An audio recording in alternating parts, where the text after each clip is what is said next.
సాక్షి TV ప్రసారాలను నిలిపివేయడం చట్టరీత్యా నేరం. సాక్షి టీవీ ప్రసారాల కోసం మీ స్థానిక కేబుల్ ఆపరేటర్ని వెంటనే సంప్రదించండి. డిటిహెచ్లో, ఇంటర్నెట్లో కూడా సాక్షి టీవీ ప్రసారాలను వీక్షించవచ్చు.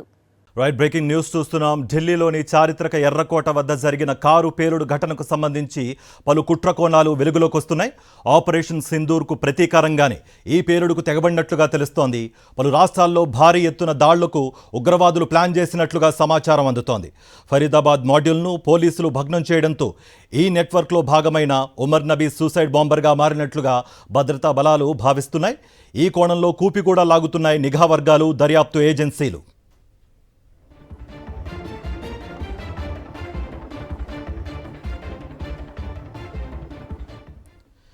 పహల్గామ్ ఉగ్రదాడికి ప్రతీకారంగా భారత్ చేపట్టిన ఆపరేషన్ సింధూర్లో జైషా చీఫ్ మసూద్ అజర్ కుటుంబం చిన్నాభిన్నమైంది. భావల్పూర్లోని జైషా హెడ్ క్వార్టర్స్ పూర్తిగా ధ్వంసమైపోయింది. ఈ క్రమంలోనే ప్రతీకార దాడులకు జైషా ప్రణాళికలు అమలు చేసినట్లుగా సమాచారం. ఫరీదాబాద్ మాడ్యూల్ ఇందులో భాగంగానే పనిచేసినట్లుగా దర్యాప్తు సంస్థలు భావిస్తున్నాయి. ఈ నెట్వర్క్లో కీలకంగా వ్యవహరిస్తున్న డాక్టర్ షాహిన్ షాహిద్ను జైషా మహిళా విభాగంలో ముఖ్యమైన బాధ్యతలు అప్పగించినట్లుగా ఇప్పటికే వార్తలొచ్చాయి. ఈ నేపథ్యంలో ఢిల్లీ బ్లాస్ట్కు జైషే మహమ్మద్ లింకులపై భద్రతా దళాలు లోతుగా దర్యాప్తు కూడా చేస్తున్నాయి. ఇందులో భాగంగానే ఎర్రకోట వద్ద కారు బాంబు పేలుడు కేసును ఎన్ఐఏకు బదిలీ చేసింది కేంద్ర హోంశాఖ.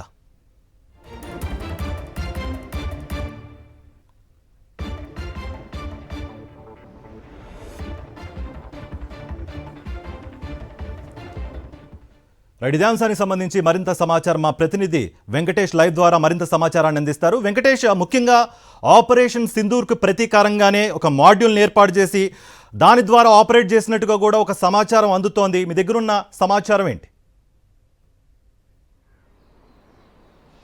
ముందు నుంచి మనం చెప్తూనే ఉన్నాం ఇదే విషయాన్ని. నిన్న కూడా చెప్పాం, ఆపరేషన్ సింధూర్కు ప్రతీకారంగా జైషే మహమ్మద్ ఉగ్రవాద సంస్థ ఈ ప్రతీకార దాడులకు వ్యూహ రచన చేస్తుందని ఇప్పటికే నిఘా వర్గాలు పసిగట్టాయి. ఆ నేపథ్యంలోనే గత నెల 27వ తేదీన జైషే మహమ్మద్కు సంబంధించినటువంటి పోస్టర్లు కాశ్మీర్లో వెలిశాయి.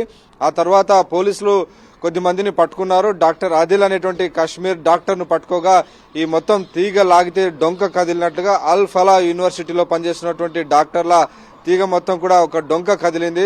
అందులో పనిచేసినటువంటి డాక్టర్లు ఎవరైతే నిన్న సూసైడ్ బాంబర్ గా మారినటువంటి డాక్టర్ నబీ ఉమర్ ఎవరైతే ఉన్నారో, సో ఆయన నేరుగా ఆ కారును అక్కడ పేల్చుకొని ఆల్మోస్ట్ దాదాపు 10 మంది వరకు అక్కడ చనిపోయినటువంటి పరిస్థితి మనం చూసాం. సో ఈ మొత్తం నెట్వర్క్ లో ఉన్నటువంటి వారందరూ కూడా జైషే మహమ్మద్ ఉగ్రవాదకు సంబంధించినటువంటి వారే ఉన్నారు. కశ్మీర్లోని పుల్వామాకు సంబంధించినటువంటి వారు. సో కశ్మీర్లో ఆదిల్ ఉన్నారు, అలాగే ముజమ్మిల్ అహ్మద్, అలాగే నిన్న చనిపోయినటువంటి ఉమర్ నబీ, ఈ ముగ్గురు కూడా పుల్వామాకు సంబంధించినటువంటి డాక్టర్స్. ఈ ముగ్గురు ఈ మొత్తం దాడిలో, ఈ కుట్రలో కీలక భాగస్వాములు. వీరితో పాటు మరొక మహిళా డాక్టర్ ఉన్నారు, ఆమె షహీనా షాజిద్. ఈమె కూడా అల్ ఫలా యూనివర్సిటీలో పనిచేస్తున్నారు, డాక్టర్ గా పనిచేస్తున్నారు, అసోసియేట్ గా ఉన్నారు. అయితే ఆమె యొక్క బిహేవియర్ అంతా కూడా చాలా స్ట్రేంజ్ బిహేవియర్ ఉందని అక్కడ ఉన్నటువంటి యూనివర్సిటీ వారందరూ చెప్తున్నారు. అనధికారికంగా ఎప్పుడు సెలవులు పెడుతుండేది, ఆమెను పెద్దగా ఎవరు పట్టించుకునేవారు కూడా అది కాదని చెప్తున్నటువంటి పరిస్థితి. సో ఈ నేపథ్యంలో క్లియర్ గా ఈ టెర్రర్ మాడ్యూల్ అంతా కూడా వైట్ కాలర్ మాడ్యూల్లో దీన్ని ఎగ్జిక్యూట్ చేశారు. సో డాక్టర్లు అంటే సమాజంలో ఎవరికి పెద్దగా అనుమానం రాదు. సో డాక్టర్ల ముసుగులోనే ఈ మొత్తం ఉగ్ర కుట్రను అమలు చేయడానికి జైషే ఈ సంస్థ కుట్ర పన్నింది. సో జైషేకి సంబంధించినటువంటి విమెన్ వింగ్ కమాండర్ గా ఈ లక్నోకు చెందినటువంటి డాక్టరు బాధ్యతలు నిర్వహిస్తున్నారు. సో వీరందరినీ కూడా ఇప్పటికే పోలీసులు అరెస్ట్ చేశారు. అయితే నిన్న వీరిని అరెస్ట్ చేసేటువంటి క్రమంలో ఉమర్ తప్పించుకుని పోయాడు. నిన్న ఉదయాన్నే ఫరీదాబాద్ పోలీస్ కమిషనర్ ఒక ప్రెస్ మీట్ నిర్వహించి ఈ మాడ్యూల్ కు సంబంధించినటువంటి విషయాలను వెల్లడించారు. 2900 కిలోల పేలుడు పదార్థాలను తాము స్వాధీనం చేసుకున్నటువంటి విషయాన్ని ఆయన చెప్పారు. సో ఇది ఆయన బయటపెట్టిన కొన్ని నిమిషాల వ్యవధిలోనే అక్కడ ఉన్నటువంటి ఉమర్ అక్కడి నుంచి పారిపోయి నేరుగా ఉదయం 8 గంటల సమయంలో ఫరీదాబాద్ నుంచి బయలుదేరి అటు నుంచి నేరుగా బదర్పూర్ టోల్ గేట్ వద్దకు వచ్చారు. ఆ తర్వాత ఇక్కడ ఉన్నటువంటి నిజాముద్దీన్ దగ్గర ఉన్నటువంటి సరై ఖాలాయ్ ఖాన్ ద్వారా ఐటీఓకి వెళ్లి ఐటీఓ నుంచి నేరుగా ఎర్రకోట వద్దకి 3 గంటల సమయంలో చేరుకొని దాదాపు 3 గంటల పాటు పార్కింగ్ లో తన వాహనాన్ని పెట్టుకున్నారు.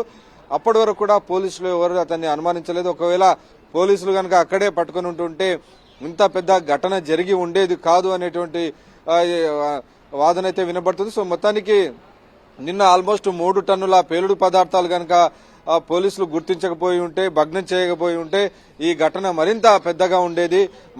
మరికొన్ని చాలా కీలక ప్రదేశాల్లో వీటిని బాంబులు అమర్చే దిశగా ఈ ఉగ్రవాదులు కుట్ర పన్నట్టు పోలీసులు ముందుగానే గుర్తించడం వల్ల అతి భారీ ప్రమాదాన్ని తప్పింది. అయితే ఎర్రకోట వద్ద మాత్రం జరిగినటువంటి ఈ పేలుడులో అమాయకులైనటువంటి 9 మంది ప్రాణాలు కోల్పోగా 24 మంది తీవ్రంగా గాయపడ్డారు. సో మొత్తానికి ఈ మొత్తం కేసు అంతా కూడా ఎన్ఐఏకి అప్పగించారు. ఎన్ఐఏ ఇప్పటికే ఈ టెర్రర్ నెట్వర్క్ ను ఛేదించేటువంటి క్రమంలో ఉంది. జమ్మూ కాశ్మీర్ కు సంబంధించినటువంటి అనేక టెర్రర్ యాక్టివిటీస్ అన్నింటిని కూడా ఎప్పటికప్పుడు ఎన్ఐఏ కనిపెడుతుంది. కాబట్టి దీనికి సంబంధించి దీని వెనుక జైషే మహమ్మద్ సంబంధించినటువంటి ఎలా దీన్ని ఎగ్జిక్యూట్ చేసింది, ఎవరెవరు దీంట్లో పాల్గొన్నారు, ఎవరెవరు సహకరించారు, దీనికి సంబంధించినటువంటి ఆ వ్యక్తులకు సంబంధించినటువంటి నెట్వర్క్ అంతా కూడా అతి కొద్ది రోజుల్లోనే ఎన్ఐఏ బయట పెట్టేటువంటి అవకాశం మనకు కనబడుతుంది. క్లియర్ గా మనం చూసాం గత ఏప్రిల్ 22వ తేదీన జమ్మూ కాశ్మీర్లోని పహల్గాంలో రెసిస్టెన్స్ ఫోర్స్ కు సంబంధించినటువంటి టెర్రరిస్టులు 22 మంది పర్యాటకులను పాయింట్ బ్లాంక్ లో కాల్ చంపిన తర్వాత భారత్ అవెంజ్ చేసింది, ప్రతీకారం తీర్చుకొని అక్కడ ఉన్నటువంటి జైషే మహమ్మద్ కు సంబంధించినటువంటి హెడ్ క్వార్టర్ బావల్పూర్ లో ఉంది. బావల్పూర్ ను పూర్తిగా ధ్వంసం చేసింది. ఈ ధ్వంసం చేసినటువంటి ఘటనలో ఈ జైషే చీఫ్ మసూద్ అజార్ బావమర్ది, ఆయన చెల్లెలు, భర్త ఉన్నారు. ఆయన కుటుంబం అంతా కూడా పూర్తిగా చనిపోయారు. దానికి ప్రతీకారం తీర్చుకోవాలని మసూద్ అజార్, ఆయన చెల్లెలు తీవ్రంగా ప్రయత్నిస్తున్నారు. ఆ క్రమంలో భాగంగానే ఈ జైషే ఈ వైట్ కాలర్ మాడ్యూల్ ను డాక్టర్లతో సంబంధించినటువంటి డాక్టర్ల మాడ్యూల్ ను క్రియేట్ చేసి వారిని తో పెద్ద ఎత్తున ఈ బాంబు పేలులకు పాల్పడేలా ఈ కుట్ర పన్నినట్టుగా స్పష్టంగా మనకు అర్థమవుతుంది. అయితే ఈరోజు ప్రధానమంత్రి నరేంద్ర మోడీ ప్రకటన కూడా మనం చూసాం. దీని వెనుక ఉన్నటువంటి శక్తులన్నిటిని కూడా ముందుకు తీసుకొస్తాం, న్యాయం ముందు నిలబెడతాం, వారికి శిక్ష విధిస్తాం, ఎంతటి వారైనా గానీ వదిలిపెట్టేటువంటి ప్రసక్తే లేదని ప్రధానమంత్రి నరేంద్ర మోడీ ఒక స్ట్రాంగ్ వార్నింగ్ టెర్రరిస్టులకు ఇచ్చారు. కాబట్టి ఆ దిశగా కేంద్ర ప్రభుత్వం ఒక పెద్ద ఆపరేషన్ చేపట్టేటువంటి అవకాశం ఉంది. సో ఆపరేషన్ సింధూర్ తో ఇప్పటికే మనం పాకిస్తాన్ కు బుద్ధి చెప్పాం.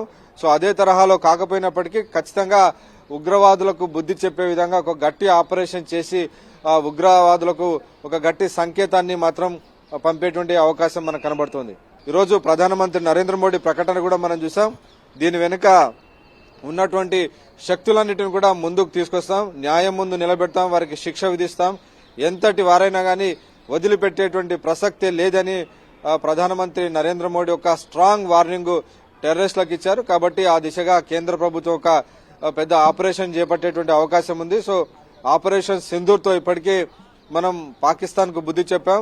సో అదే తరహాలో కాకపోయినప్పటికీ ఖచ్చితంగా ఉగ్రవాదులకు బుద్ధి చెప్పే విధంగా ఒక గట్టి ఆపరేషన్ చేసి ఉగ్రవాదులకు ఒక గట్టి సంకేతాన్ని మాత్రం పంపేటువంటి అవకాశం మనకు కనబడుతోంది. రైట్ వెంకటేష్. సాక్షి టీవీ ప్రసారాలను నిలిపివేయటం చట్టరీత్యా నేరం. సాక్షి టీవీ ప్రసారాల కోసం మీ స్థానిక కేబుల్ ఆపరేటర్ను వెంటనే సంప్రదించండి. DTH లో ఇంటర్నెట్లో కూడా సాక్షి టీవీ ప్రసారాలను వీక్షించవచ్చు.